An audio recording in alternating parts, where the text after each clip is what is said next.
now time to put the spotlight on the corner office. Brand Equity put together some of Lodestar Universal's leading minds to throw some tough questions right at their big boss, Shashi Sinha, who's been recently made the CEO of IPG Media Brands. Will the captain survive the volley? Will the young blood be satiated? Let's take you straight to Quiz the Boss. Hi, I'm Shashi. Does that bother you? First question is, Do you foresee? I'm used to asking questions, but today the tables are reversed. Does that bother you? how... I thought this.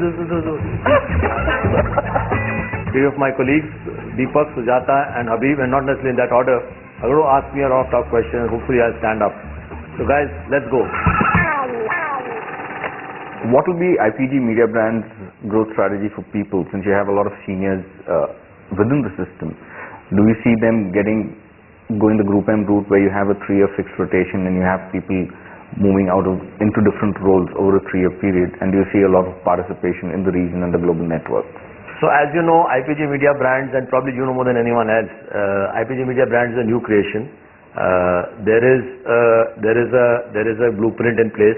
Obviously, the blueprint is not fully revealed because there are aspiration management issues, there are companies, so there is a new leadership. I'm getting used to initiative and VPN and getting used to that comfort. So the problem is any change which happens, people become insecure. So obviously the first task is to win over the people, saying that you give them your trust, saying that, listen guys, we're not here to hurt you. There are all kinds of rumors. There's someone from Bangalore who started that will my salary be reduced by half. After having said that, obviously there'll be growth for talent. I'm not sure whether we will create verticals which are media brand verticals, but they will be leveraging strengths of media brands. So what will happen is, for example, let's take content as a case, or mobile as a case. So you may have a core team which does content, stroke, or mobile or whatever, but the P&Ls will go back to the respective brands. So I'm not saying our intention is to replicate Group M. Group M is a separate structure, so they have brands, but a lot of stuff is centralized. In our case, the central stuff is to just ensure the best talent is used for that, but the P&L will still remain with the brand. So we still have to work it out. So Shashi, you've been talking of digitization, and we all of us are experiencing that. Increasingly, you also seen in the last few years, most MNCs asking agencies to pitch for the accounts. And clearly the effort is to try and, retain or at least maintain their current spends. You've also been, the rates. You've also been talking of, the cost and the rates to start escalating considerably over the next 2 or 3 years. How do you intend to keep the advertisers? It's a tough question. Global clients are asking for guarantees. Companies are putting financial guarantees on the table. They're putting, media agencies are putting financial guarantees. Those guarantees are not being delivered. There is a classic case of Reckitt Benckiser, which happened in India 2 years back, and unfortunately, I suspect it will not be a stray case. There will be many more such cases where there are financial guarantees, and for non-delivery, you'll have to pay up.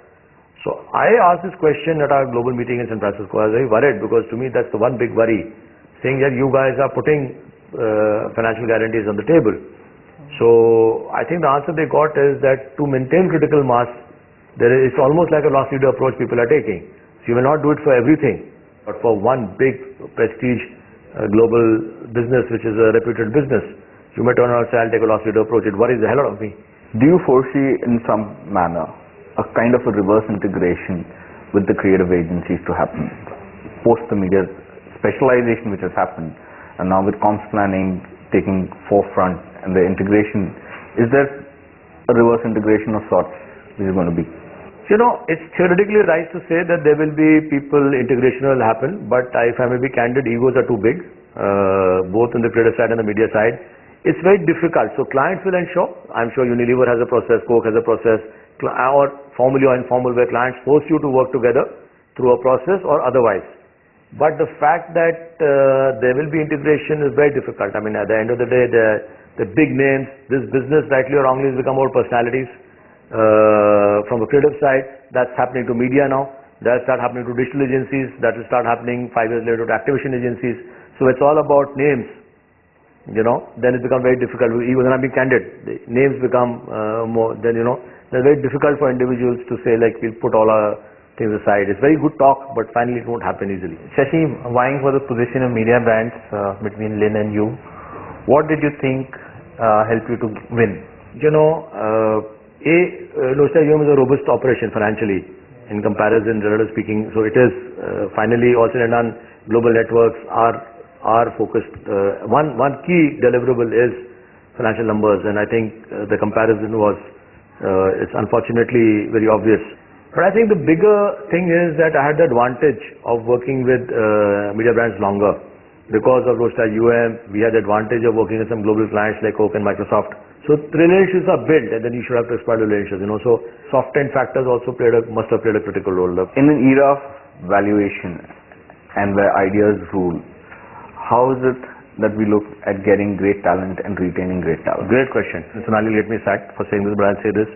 So in my mind, global networks are not designed to ensure that talent comes in and they are paid for an idea.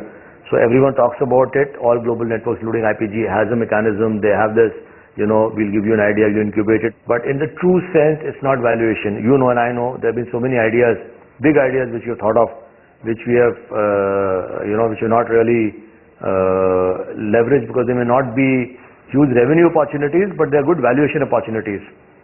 So, specifically I'm talking about an idea which you thought of. We went to Nick Brand 2 years back at a global level, and he fell off his chair saying, what a great idea this is. But finally, at the end of the day, IPG is not designed to, because that's how global networks work. Their whole focus so much on revenue that valuation may not feature so prominently. So guys, there were some very interesting and tough questions. Obviously, you know me well. But tomorrow's another day when I start asking the questions. So that's the end of the segment on quizzing the boss. I'm back to being boss tomorrow. Cheers. Thank you.